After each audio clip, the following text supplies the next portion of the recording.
The chandelier lights blurred as Adelaide Harper stepped onto the ballroom stage, one hand bracing her 7-month belly. Down in the front row, her ex-husband, Henry Blake, Tech, Golden Boy, and Groom of the Year, relaxed back in his chair, fingers laced with his new bride, Astrid Lane, a smug smile tugging at his lips. He had forced Adelaide to sing his favorite love song at their wedding, a final humiliation written into a contract. Guests raised their phones, ready to watch her fall apart.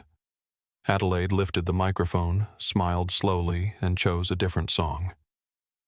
To understand why her song would blow his perfect life apart, we have to go back to the beginning, to a version of the city where Adelaide still believed in fairy tales. The skyline stretched behind the glass towers of Blake Technologies' steel and chrome, reflecting the sunset, like a kingdom of ambition. Henry Blake had carefully constructed his image as a self-made CEO, the kind of success story magazines loved to feature. But anyone who looked past the headlines would see the scaffolding of his mother's old money and the network of investor connections that had bankrolled his meteoric rise. The press called him visionary. They photographed him at charity galas and tech conferences, always impeccably dressed, always saying exactly the right thing. His upcoming wedding to Astrid Lane. The city's most sought-after public relations strategist was being covered like a royal event. Journalists conveniently forgot to mention the messy divorce that had preceded this fairy tale. Henry had always been exceptionally good at controlling which stories got told.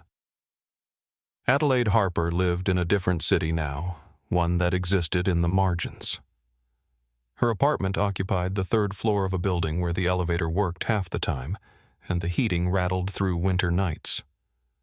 But it was hers. The walls were covered with handwritten lyrics on scraps of paper, verses scribbled on napkins and grocery receipts, melodies that came to her at 3 a.m. when the baby kicked. A second-hand guitar hung on the wall near the window, its body scarred from years of use, its sound warm and honest. At 7 months pregnant, Adelaide balanced her life between acoustic sets at the Copper Room, a dive bar with good acoustics and kind regulars, and recording sessions for local businesses who needed jingles. The work was unglamorous, but it paid for prenatal vitamins and clinic visits at the community health center where the doctors knew her by name. She avoided the internet like an open wound. Every few weeks, someone would send her a link or a screenshot Henry and Astrid photographed at some exclusive event, looking like the kind of couple that belonged on magazine covers. Each time Adelaide saw his face next to Astrid's perfect smile, something tightened in her chest. The memory of his cold dismissal, the paperwork he had slid across the table, the way he had looked at her growing belly like it was a problem that required elimination, all of it came flooding back. Her hand would drift instinctively to her stomach, to the life Henry had told her to erase, and she would remind herself why she kept singing, even when her voice shook. Astrid Lane was everything Adelaide had failed to become. Polished to a shine, strategic in every gesture, fluent in the language of branding and optics. She knew which angles photographed best, which phrases tested well with focus groups, which version of the truth could be sold most effectively. Astrid genuinely believed she had arrived at the right moment after Henry's first marriage had already collapsed under the weight of incompatibility. She had listened to Henry's carefully edited version of events, the narrative in which Adelaide had been too unstable, too raw, too emotionally volatile to handle the responsibilities of being a CEO's wife. Henry described his ex-wife as someone who could not separate her art from her obligations, who valued authenticity over image, as if those were character flaws rather than qualities.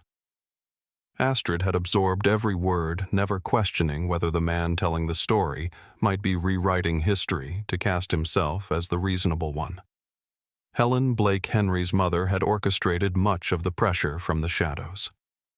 She moved through the world like someone born knowing her value exceeded everyone else's, a woman who measured worth exclusively in stock portfolios and social hierarchies. Helen had never forgiven Adelaide for being ordinary, for coming from nowhere with nothing but a guitar and a voice. An indie singer who performed in bars where Helen would never be caught dead, who wore thrift store dresses to events that required designer labels. From the moment Henry introduced Adelaide, Helen had been working to dismantle the relationship. She whispered constantly in her son's ear about brand integrity, about investor confidence, about the fragility of reputation in a world that rewarded perfection and punished authenticity. When Adelaide became pregnant, Helen's whispers transformed into ultimatums. A baby would destroy everything they had built. The timing was catastrophic. Adelaide had to understand the bigger picture. Carter Evans still remembered every clause of the divorce agreement he had helped draft.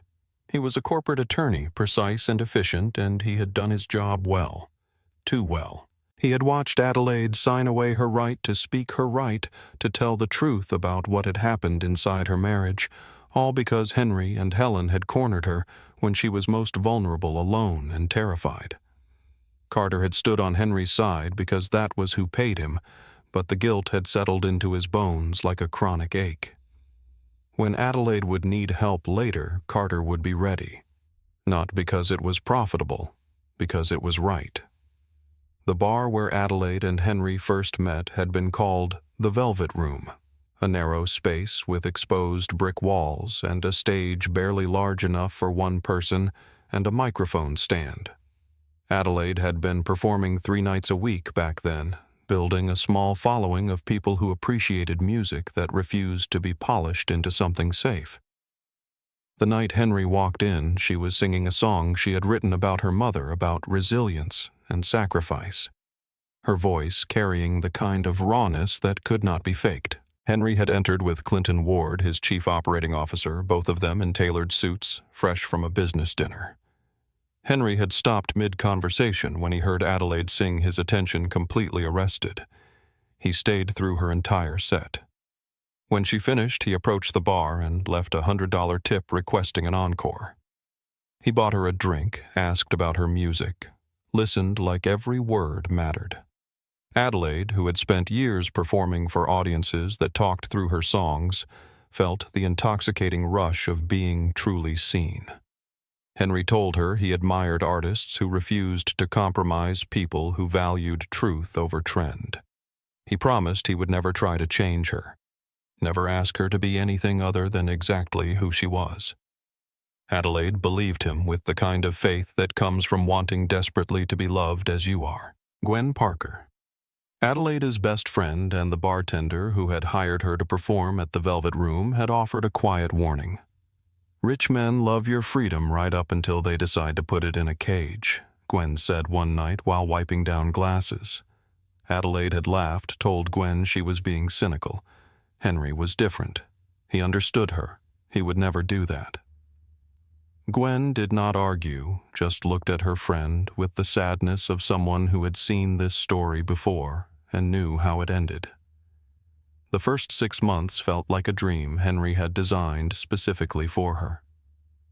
He took Adelaide to restaurants where meals cost more than her rent-booked studio time, with producers whose names she recognized from album credits promised he would fund her debut record. He introduced her to people who could open doors she had never known existed.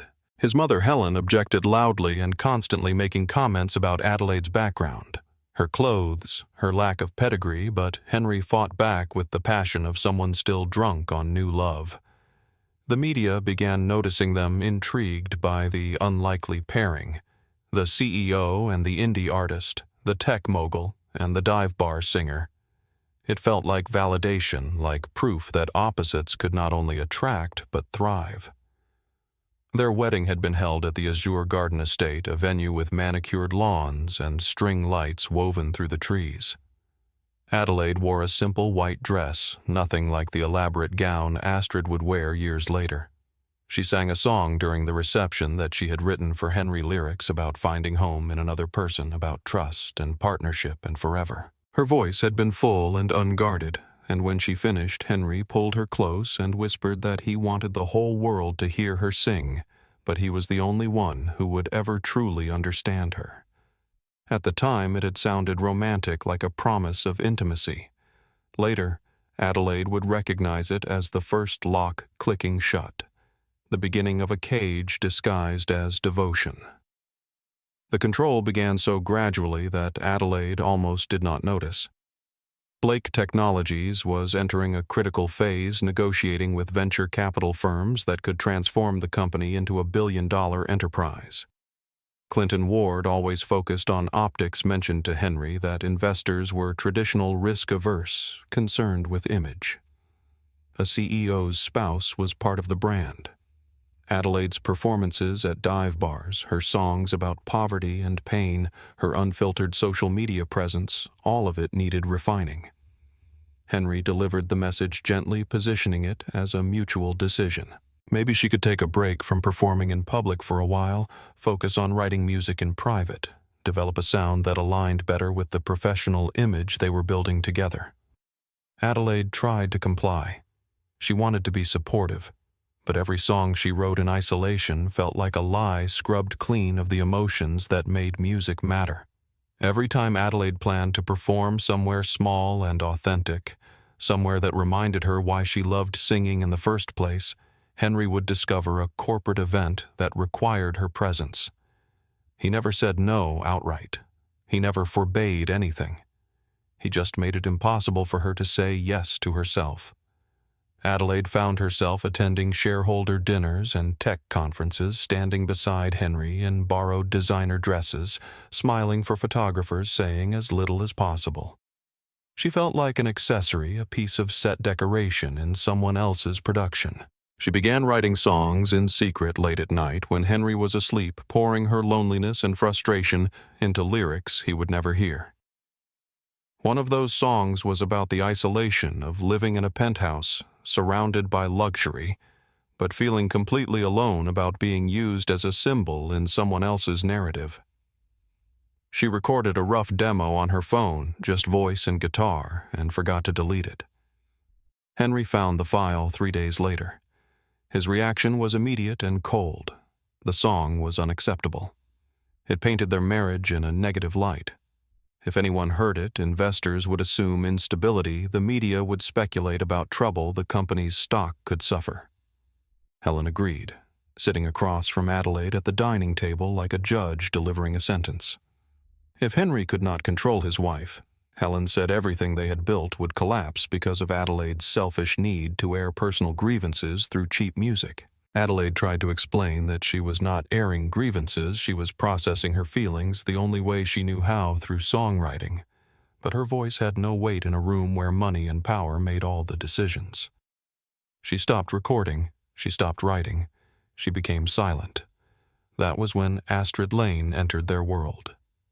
Blake Technologies hired her as a consultant for a major rebranding campaign, and from the first meeting it was clear that Astrid understood the game Henry was playing better than Adelaide ever had.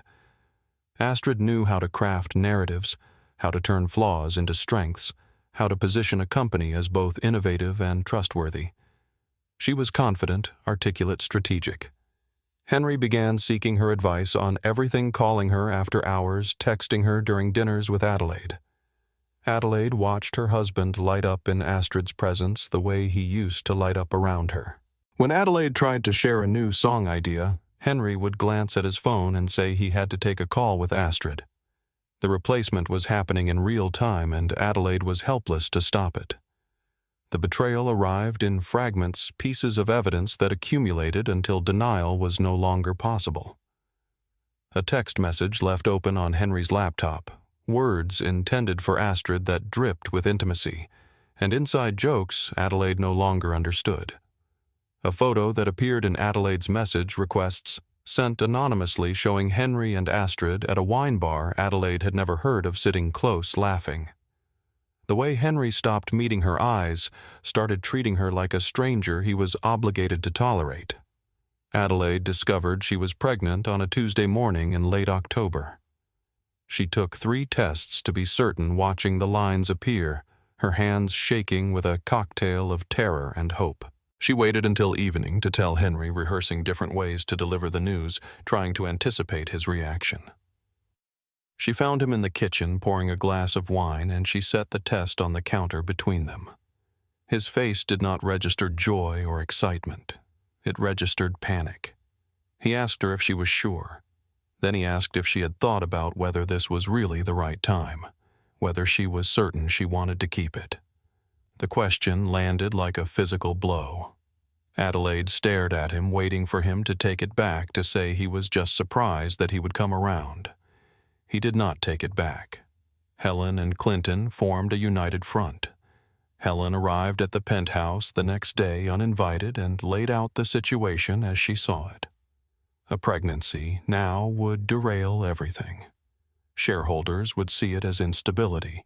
Investors would worry about Henry's focus. The media would dig into Adelaide's background, find unflattering details, create narratives that damaged the brand. If Adelaide insisted on having this baby, she needed to understand that sacrifices would be required. Clinton presented the financial analysis with the detachment of someone discussing quarterly projections. A divorce in the middle of a pregnancy would generate scandal, yes, but less scandal than a bitter marriage that eventually imploded publicly. The key was to control the narrative, frame it as an amicable split, pay Adelaide enough to ensure her silence, move forward quickly. Henry handed Adelaide the divorce papers on a Friday afternoon. The terms were already written. She would receive a settlement modest but sufficient and health insurance through the birth. In exchange, she would sign a non-disclosure agreement that forbade her from sharing any negative details about Henry, about their marriage, about Blake Technologies. If she violated the agreement, she would lose the settlement and face a lawsuit for damages that would financially destroy her. Adelaide read the documents in a fog of disbelief, her hand resting protectively on her stomach. She had no lawyer of her own, no family with resources, no safety net. She was alone. She signed because she could not see another path forward. She told herself it was pragmatism. Later, she would understand it was coercion. Packing her life into 2 suitcases felt surreal. Adelaide moved through the penthouse as if underwater, taking only what was hers, leaving behind the designer clothes and expensive jewelry that had never felt like they belonged to her anyway. She took her guitar, her notebooks, a few photographs from before everything went wrong. Henry watched from the balcony as she loaded her car. His phone pressed to his ear, already deep in conversation with Astrid about the press release that would announce their separation. The elevator doors closed on Adelaide's reflection, her belly just starting to curve, her expression caught between devastation and determination. She did not look back. Her new apartment was a 3rd-floor walk-up in a neighborhood far from the gleaming towers of Henry's world. The rent was affordable, the walls thin enough that she could hear her neighbors' conversations and television shows. But it was hers. She hung her guitar on the wall, taped her old lyrics around the room like wallpaper made of dreams she refused to abandon. She returned to performing at the Copper Room, where Gwen had taken over as manager and welcomed her back with fierce loyalty.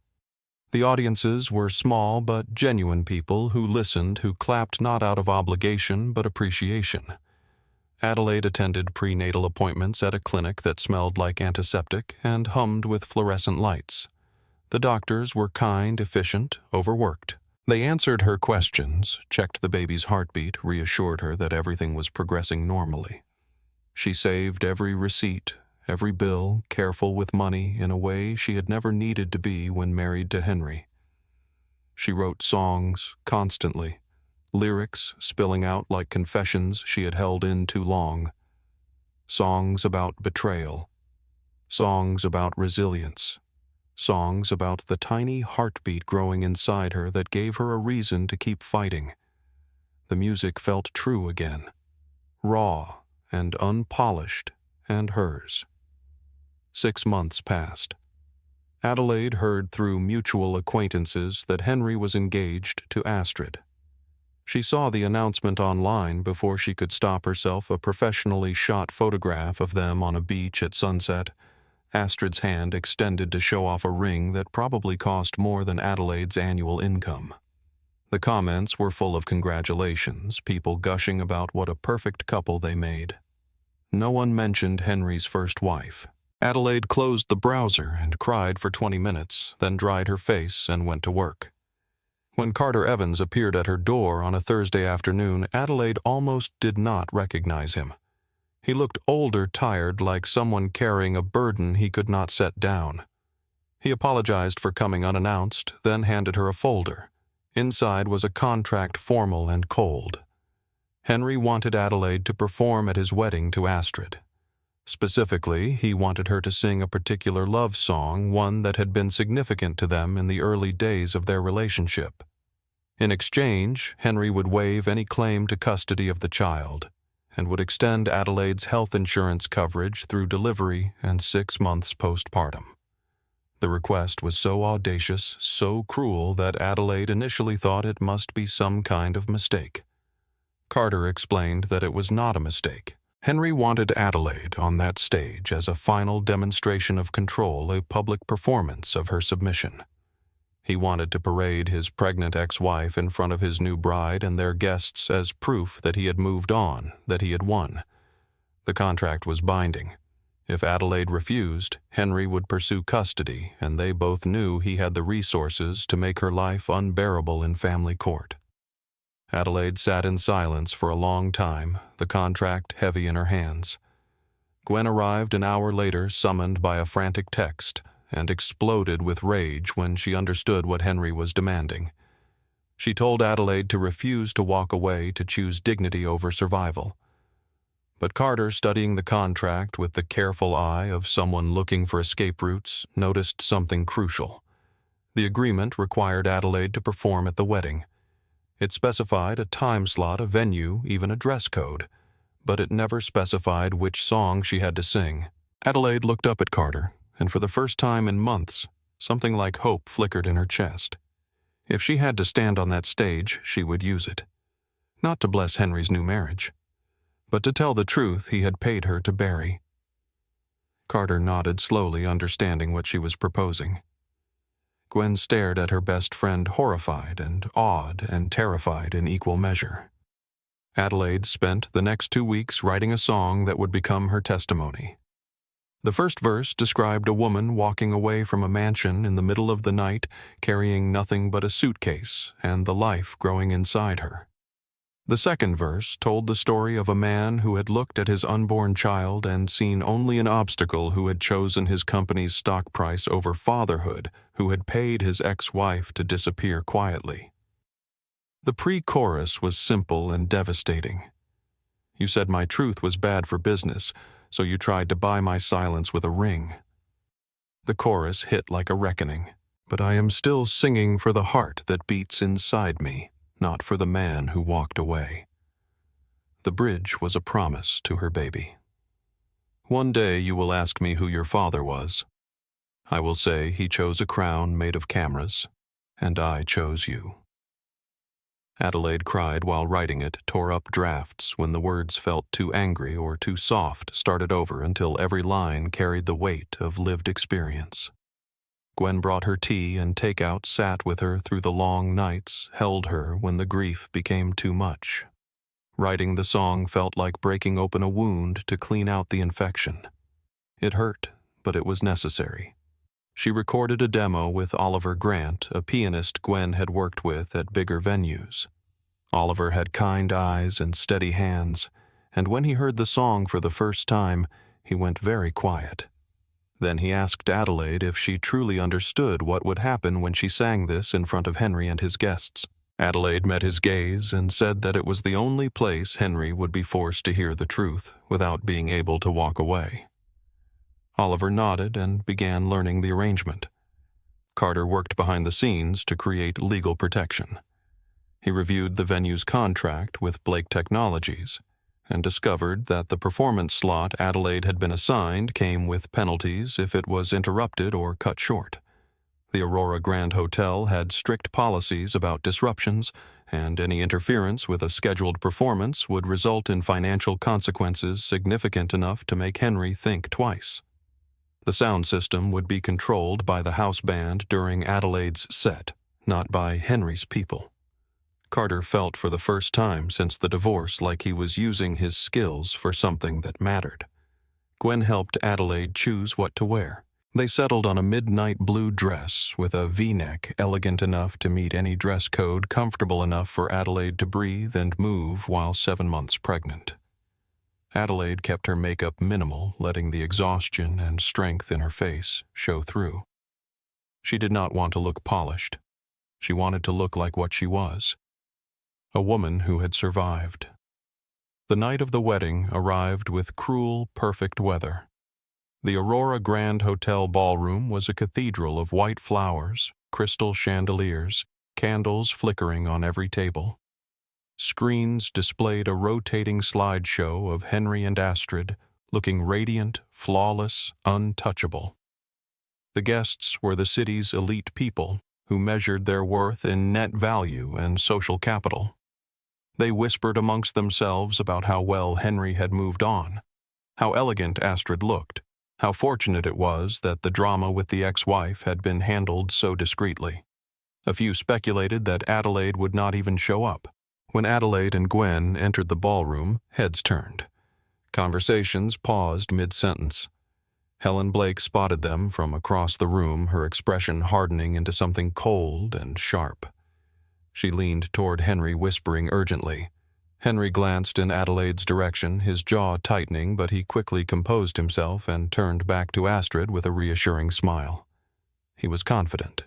He believed the story was still his to write. When the moment came for Adelaide's performance, Henry took the microphone himself to introduce her. His voice was smooth, practiced every word calibrated for maximum effect. He thanked Adelaide for her maturity, for being gracious enough to celebrate his happiness, for setting aside any differences in the spirit of moving forward. The applause was polite, tinged with curiosity and discomfort. Astrid smiled, though something uneasy flickered in her eyes. This performance felt less like a gift and more like a spectacle. Adelaide walked onto the stage, the spotlight hot and blinding. Her hand found the microphone stand, steadying herself. The other hand rested lightly on her belly, a gesture that would later be analyzed in every video recording of what happened next. Henry gestured toward the band, signaling them to start the intro to the romantic ballad he had chosen. Oliver Grant sat at the piano, hands poised over the keys, waiting for Adelaide's cue. Adelaide shook her head, just barely a signal only Oliver could see. His hands shifted, finding a different melody, and the first notes that filled the ballroom were unfamiliar. Confusion rippled across Henry's face. He sat up straighter, glancing toward the sound technicians, but they looked back at him helplessly, bound by contracts and protocols they could not override without consequences. Adelaide began to sing, and the room fell silent. The first verse painted the picture of a woman leaving a penthouse in the dark, suitcase in hand, her belly just beginning to show. The second verse named the man who had called her pregnancy bad timing, who had slid divorce papers across a table and demanded silence as the price of survival. The pre-chorus stripped away any ambiguity. You said my truth was bad for business, so you tried to buy my silence with a ring. The words hung in the air like an accusation that could not be ignored. The chorus was a declaration of independence. But I am still singing for the heart that beats inside me, not for the man who walked away. Adelaide's voice was raw, powerful, unshaken. Phones rose instinctively throughout the ballroom, guests recording not a wedding performance but a public reckoning. Henry's face drained of color. He stood abruptly, making urgent gestures toward the event staff, but they remained frozen, caught between contractual obligations and the unfolding spectacle. Helen hissed something frantic at the coordinator, who whispered back that interrupting the performance would trigger financial penalties neither Henry nor the venue wanted to pay. Astrid sat motionless, her hands trembling in her lap. The lyrics were aligning too precisely with details Henry had glossed over when explaining his first marriage. She turned slowly to look at her new husband, and what she saw in his face was not innocence. It was panic. The bridge devastated whatever remained of Henry's carefully constructed narrative. "One day you will ask me who your father was," Adelaide sang, looking directly at Henry. "I will say he chose a crown made of cameras and I chose you. her hand pressed against her belly, the gesture transforming from vulnerability to defiance. She was not singing for him. She was singing for the child he had rejected, for every woman who had been told to stay quiet, for the version of herself who had signed those papers in silence. When the final note faded, the silence lasted only a heartbeat. Then applause erupted, scattered at first, then building. But it was not applause for the wedding. It was applause for courage, for truth, for a woman who had turned a stage meant to humiliate her into a platform for testimony. Adelaide set the microphone down carefully, her eyes finding Henry one last time. "Tonight I am not your opening act," she said into the microphone, her voice steady. "I am the mother of the story you tried to cut." Then she turned and walked off the stage. The ballroom descended into chaos. Henry lunged toward the stage, but Adelaide was already gone, Gwen guiding her toward the exit. Astrid stood pulling the veil from her hair and confronted Henry in front of 100 guests. "Did you tell her to terminate the pregnancy?" Her voice carried across the room, captured by a dozen recording phones. Henry stammered, tried to deflect, but his silence was confession enough. Astrid walked out of the ballroom, heels echoing on marble, and the video of her departure would be shared thousands of times by morning. Outside, Carter waited by the car with legal confirmation that Adelaide had violated nothing. She had performed as contracted. The song choice had never been specified. Gwen helped Adelaide into the passenger seat, both of them shaking with adrenaline. The videos went viral within hours. "Pregnant ex-wife sings the truth at her ex's wedding" became the headline that consumed the internet. People dissected every lyric, matched them to the divorce timeline, condemned Henry's cruelty. The overwhelming response was support for Adelaide. She had been silenced, humiliated, cornered, and she had fought back with the only weapon she had: her voice. Mainstream outlets picked up the story.